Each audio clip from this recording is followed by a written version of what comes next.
অনুজ আর বিরাজ দুজন খুব ভালো বন্ধু, আর তারা বিয়ে করে একই জায়গায় থাকছে। দুজন খুবই ভালো বন্ধু, অনেকটা দুই ভাইয়ের মতো। দুজনেই বাজারে দুটি দোকান চালাতো। সংসারও বেশ ভালোই চলছিল, কিন্তু দুজনেরই একটাই দুঃখ ছিল, আর সেটা হলো তাদের কারো কোনো সন্তান ছিল না। একদিন, না, আর ভালো লাগছে না। আমারও একই অবস্থা ভাই। বিয়ে করলাম প্রায় 7 বছর, কিন্তু এখনো কোনো সন্তানের মুখ দেখলাম না। তোমার তো মনে আছে যে আমাদের বিয়ে একই সাথে হয়েছিল, কিন্তু তোমার মতো আমিও এখনো কোনো সন্তানের মুখ দেখিনি। হয়তো বিধাতা আমাদের দুজনের ভাগ্য একই রকম লিখেছে। চারপাশের লোকজনের কথা শুনতে শুনতে আমি এত বেশি হতাশ যে আমার আর বাঁচতেই ইচ্ছা করে না। এইভাবে বলো না বন্ধু, লোকজনের কুটো কথা আমিও শুনি। আমার স্ত্রী শীতলা বারবার মরার কথাই বলে। আসলে কি জানো, আমাদের সন্তান যখন হবার তখনই হবে। যদি বিধাতা কপালে না লিখে থাকে তবে যত আফসোস করেও লাভ নেই। ঠিক বলেছ বন্ধু, চলো বাজারে তো চলেই এলাম, এবার যার যার দোকানে গিয়ে বসি। হ্যাঁ চলো।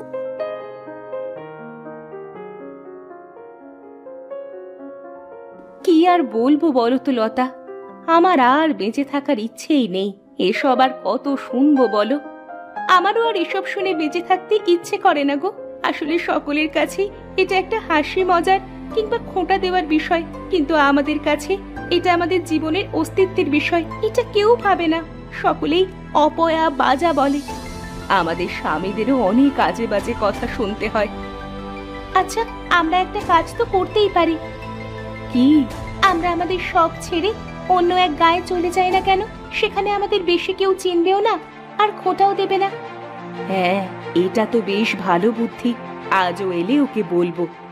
আমার স্বামী এলেও আজ ওকে বলবো। বেশ, তবে যাই আমি আজ। আচ্ছা।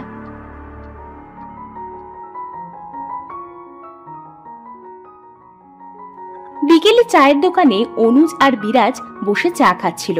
গায়ের লোকজনও সেখানে বসে আড্ডা দিচ্ছিল। এমন সময়, কি হে অনুজ ভাইয়া, বিরাজ ভাইয়া, তোমাদের দোকান তো বেশ রমরমিয়ে চলছে আজকাল। এই আর কি, উপরওয়ালা যেভাবে রেখেছেন।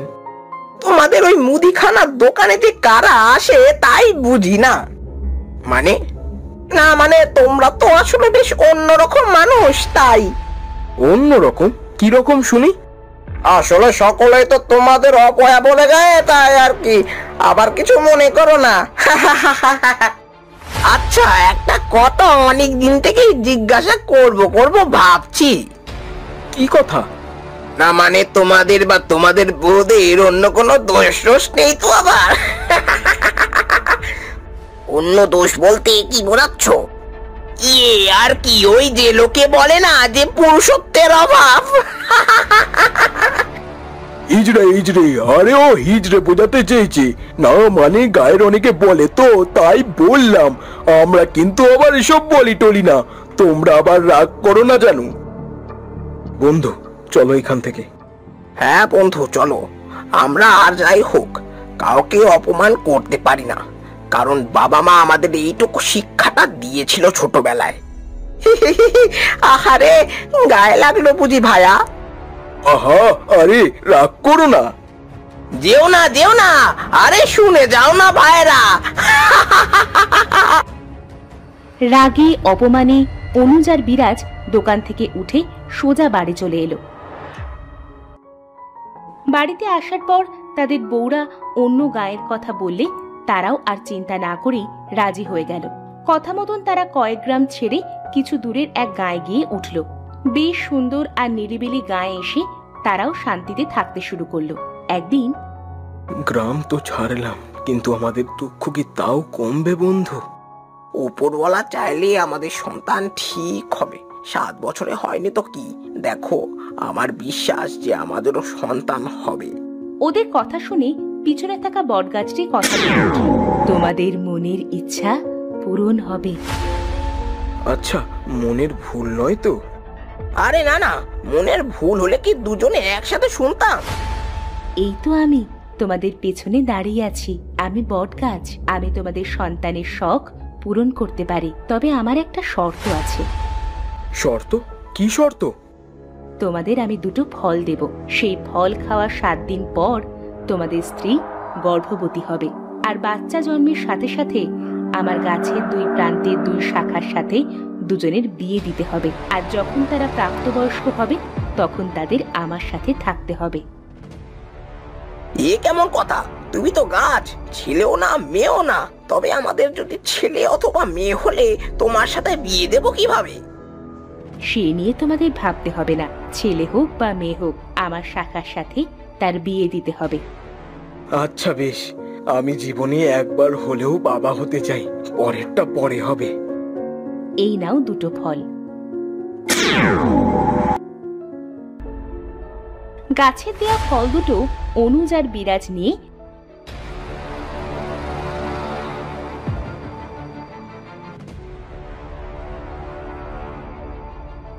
তাদের স্ত্রীদের দেয়। ফল খেয়ে তারা গর্ভবতীও হয়। 7 বছরের বিবাহিত জীবনে প্রথম তারা সন্তানের মুখ দেখে।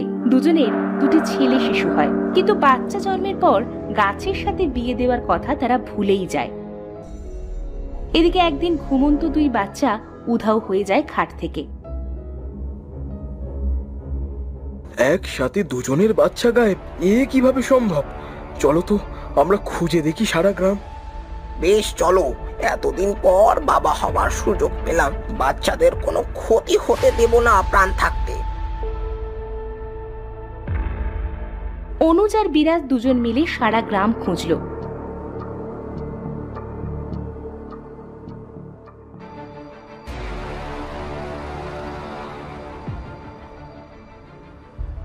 আর অবশেষে বাচ্চাদের পেল সেই বটগাছের নিচে।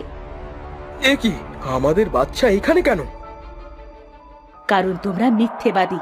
তোমরা সন্তানের লোভে ভুলেই গেছো যেই সন্তান তোমাদের আমি দিয়েছি, তোমরা ওদের সাথে আমার 2 প্রান্তের 2 শাখার বিয়েও দাওনি, আর তাই যা আমি তোমাদের দিয়েছি তা আজ আমি ফেরত নিয়ে নিলাম। না গাছ না, এমন করো না, তোমার পায়ে পড়ি। আমরা তোমার শর্ত এক্ষুনি পালন করব, শুধু আমাদের সন্তান নিয়ে নিও না। হ্যাঁ গাছ, তোমার শাখার সাথে ওদের আজই বিয়ে দেব আমরা। বেশ, তোমাদের একটা সুযোগ আমি দিলাম, তবে মনে রেখো ওরা প্রাপ্তবয়স্ক হলে আমার কাছে পাঠাতে হবে, না হলে চরম ক্ষতি হবে। গাছের সাথে 2 শিশুর বিয়ে হয়ে গেল, ওদের বয়সও বেড়ে গেল, ওরা প্রাপ্তবয়স্ক হয়ে গেল, কিন্তু সেই গাছের কথা অনুজ কিংবা বিরাজ কেউই মনে রাখতে পারল না। একদিন হলো কি, জয়, বাবা জয়, কোথায় তুই? খাবার বেড়েছি, এসে খেয়ে যা। জয়, জয়, কি রে, কি ব্যাপার? জয় তো ঘরেই ছিল, তবে কোথায় গেল?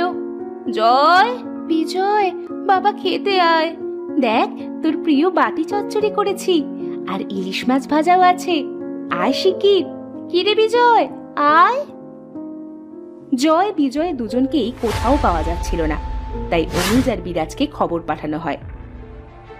এই নিশ্চয়ই ওই অপয়া গাছের জন্যই বারবার আমাদের ছেলেকে নিয়ে টানাটানি করে, এবার ওকে কেটেই ফেলবো। ঠিক বলেছো বন্ধু, আজ ওই অনামুক গাছকেই কেটে ফেলবো, চলো। 2 বন্ধু কুড়াল হাতে গেল গাছ কাটতে। গিয়ে দেখলো তাদের ছেলেরা সেই গাছের সামনে পড়ে আছে। ওই দেখ বন্ধু, আমাদের ছেলেরা ওই গাছের নিচেই অজ্ঞান হয়ে পড়ে আছে, চল শিগগিরই। এই অপয়া গাছ আগে কাটবো। অনুজ আর বিরাট যখনই গাছে কুড়ালের কোপ দিল, সেই কোপ দেওয়া স্থান থেকে আলো বের হয়ে জয় আর বিজয়ের শরীরে আগুন ধরিয়ে দিল। বাঁচাও, আগুন, কে আছো, বাঁচাও। মরে গেলাম, শরীর জ্বলে গেল আমার, বাঁচাও, ও বাবা বাঁচাও, ও মা বাঁচাও। এ কি হলো, কি হচ্ছে এসব? শিগগিরই জল আনতে হবে। হ্যাঁ হ্যাঁ, পাশেই কুয়া আছে একটা। কোনো লাভ নেই, ওই দেখো তোমাদের ছেলেরা এতক্ষণে মারা গেছে। হায় হায় হায়, এ আবার কি সর্বনাশ হলো রে! আমার ছেলেটা মরে গেল, কত সাধনার পর পেয়েছিলাম ছেলেটাকে। আমার ছেলের খুনি এই গাছ, ওর অস্তিত্ব রাখবো না আমি। বটগাছ আস্তে আস্তে অদৃশ্য হতে শুরু করলো। আমি তোদের ভালো করেছিলাম, কিন্তু তোরা ভুলে গিয়েছিলি যে তোদের ছেলে আমি দিয়েছি, আর তাই আমার শর্ত তোরা মানিসনি। তাই যে ছেলেদের আমি দিয়েছিলাম তাদের নিয়ে গেলাম। আমার কোনো ক্ষতি কেউ করতে পারবে না। গাছ আস্তে আস্তে অদৃশ্য হয়ে হাওয়ায় মিলিয়ে গেল। আর অন্যদিকে অনুজ আর বিরাজ অনুতপ্ত হতে হতে দিন পার করতে লাগলো।